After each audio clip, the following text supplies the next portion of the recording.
بسم اللہ الرحمن الرحیم. بل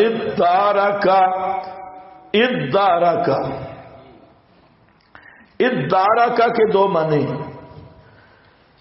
تدارکا ادارکا ازمحلا، کیا معنی؟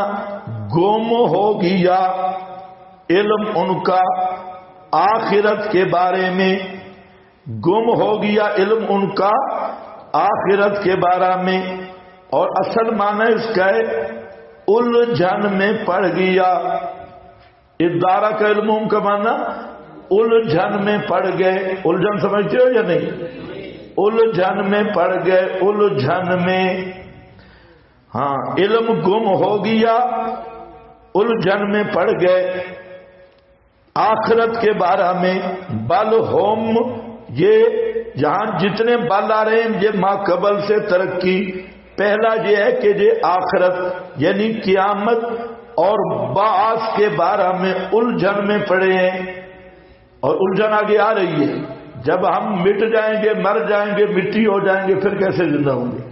یہ اسی الجھن میں پڑے ہوئے. گم ہو گیا علم ان کا ایک.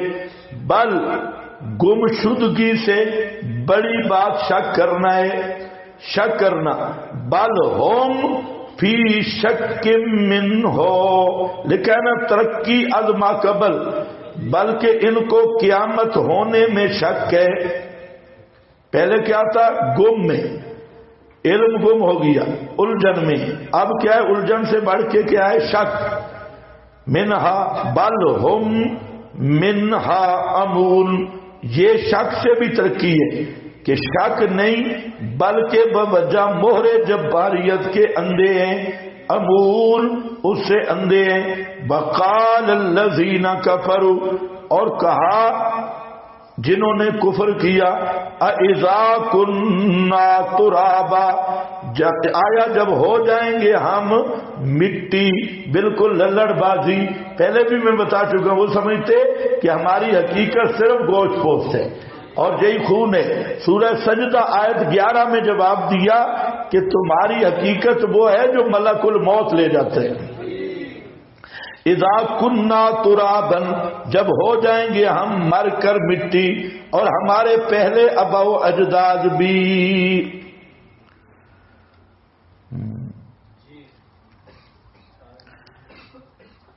اِنَّا، کیا ہم لَمُخْرَجُونَ، قبروں سے زندہ کر کے اٹھائے جائیں گے. یہ بات ہمیں سمجھ نہیں آتی.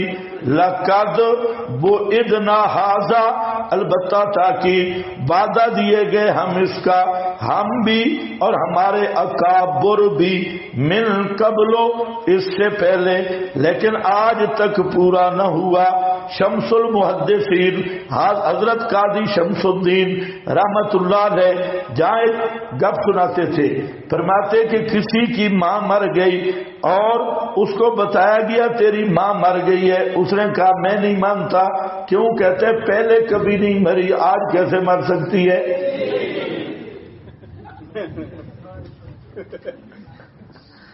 دلیل ہے نا، پہلے کبھی نہیں مری، آج کیسے مر سکتی ہے؟ تو یہی بات یہ بھی کہہ رہے ہیں کہ پہلے کبھی قیامت نہیں آئی، اب کیسے آئے گی؟ پہلے بھی یہ باتیں ہوتے رہے ہیں لیکن آج تک پورا نہ ہوا.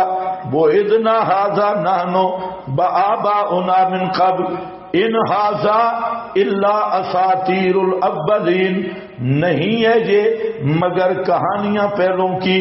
قول سیرو فی الارض، تخویف دنیاوی ہے، فرما دیجئے چلو پھرو بھی زمین کے. فنظروا، غرض سیر، پس دیکھو کیسے تھا انجام المجرمین، جرم کرنے والوں کا. بلا تحزن علیہم، یہ تسلی للنبی ہے. فرمایا میرے محبوب آپ غم نہ کریں ان پر کہ اگر ان مواعظ بلیغہ کے بعد بھی مخالفت کرتے ہیں تو آپ ان کا غم نہ کریں. بلا تکن، اور نہ ہوں آپ فی ذیکن، بیچ تنگی کے، مما یمکرون، اس سے کہ یہ مکر کر رہے ہیں. کیونکہ پہلے انبیاء کے ساتھ بھی یہی ہوا، اس لیے یہ آپ کے ساتھ کوئی نیا کام نہیں۔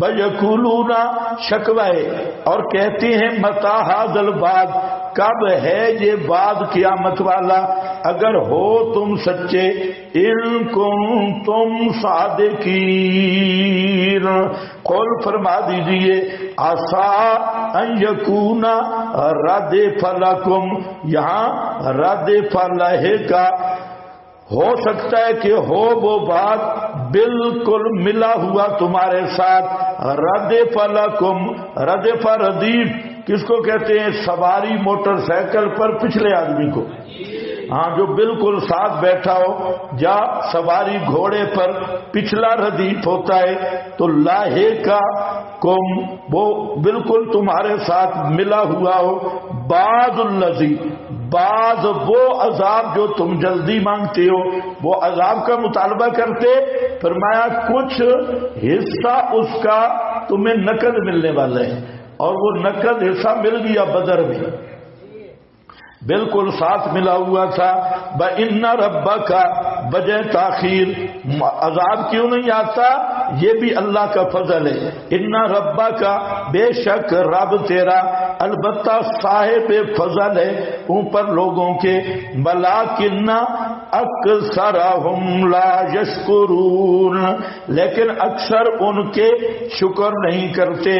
مطلب یہ ہے کہ یہ عذاب کی تاخیر یہ اللہ کی کرم نوازی ہے، تمہیں مہلت دی ہے کہ سوچ بچار کر لو، مسئلہ مان لو، اور تم اس سے بھی مذاق کر رہے ہو کہ جلدی عذاب کیوں نہیں آ رہا۔ وَإِنَّ رَبَّكَ، اور بے شک رب تیرا، البتہ جانتا ہے جو چھپاتے ہیں سینے ان کے، وَمَا يُعْلِنُونَ، اور وہ جو ظاہر کرتے ہیں، وَمَا مِنْ غائبۃ، ان کے اعمال کی کیا تفصیل وہ تو جانتا ہے، کوئی چیز بھی غیب ہونے والی نہیں ہے آسمان اور زمین میں، الا فی کتاب مبین، مگر بیچ کتاب مبین کے۔ کتاب مبین کی بات ذہن میں رکھ لو، کتاب مبین سے مراد علم الہی ہے۔ کتاب مبین کے 3 مصداق آتے ہیں، ایک کتاب مبین سے مراد قرآن ہے، جیسے قد جاءکم من اللہ نور و کتاب مبین، یا ابھی آپ پڑھتے آئے ہیں مختلف صورتوں میں کہ کتاب مبین صفت کس کی ہے؟ قرآن کی۔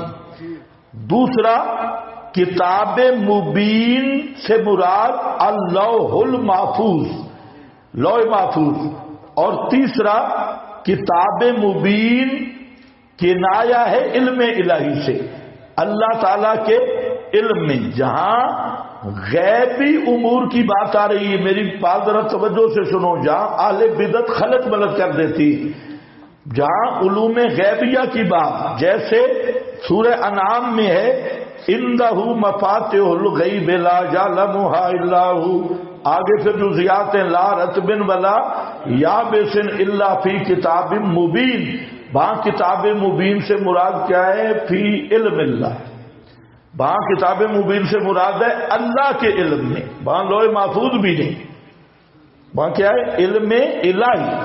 یہاں پر بھی ما من غائبۃ فی السماء اور فی الارض الا فی کتاب مبین سے مراد کیا ہے؟ المراد بالکتاب المبین علمہ تعالی، یہ بھی کتاب مبین سے مراد کیا ہے؟ اللہ کا علم۔ کس کو سمجھ آ رہی ہے؟ ہاں، ہر جگہ پہ کتاب مبین کا اپنا معنی ہے۔ اب یہ جو اہل بدعت ہیں وہ کیا کہتے ہیں جناب؟ کتاب مبین سے مراد قرآن ہے، قرآن میں ہر غیب ہے، نبی پاک پورا قرآن جانتے ہیں، لہذا آپ ہر غیب جانتے ہیں۔ 2 مقدمے، دونوں مقدمے فاسد ہیں، بنا الفاسد علی الفاسد۔ قرآن ہدایت کی کتاب ہے، سمجھ گئے کہ نہیں؟ یہ کیا ہے؟ ہدایت کی کتاب۔ قرآن میں ہر شے نہیں ہے. بہت ساری چیزیں ایسی ہیں جو ہدایت کی شان کے بھی خلاف ہیں. کتنی دفعہ نفی کی ہے کہ قرآن میں شاعری نہیں. قرآن شعر ہے, کہانت ہے,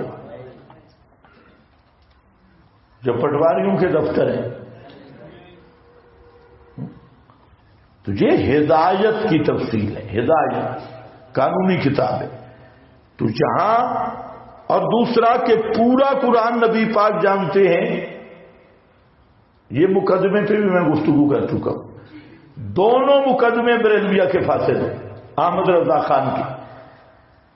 الا فی کتاب مبین ان ھذا القرآن یقص, ترغیب القرآن ہے. بے شک یہ قرآن بیان کر رہا ہے بنی اسرائیل پر اکثر الذی, اکثر وہ چیزیں کہ وہ اس میں اختلاف رکھتے ہیں, اکثر جو ان کے آپس میں بھی اختلاف ہیں. ان کو قرآن اکثر فرمایا اس کے لیے کہ قرآن اصولی بات کرتا ہے اور چھوٹے مسائل کو قرآن لیتے ہی نہیں. جو بھاری بھاری اہم مسائل ہیں ان کو بیان کرتا ہے ضروری.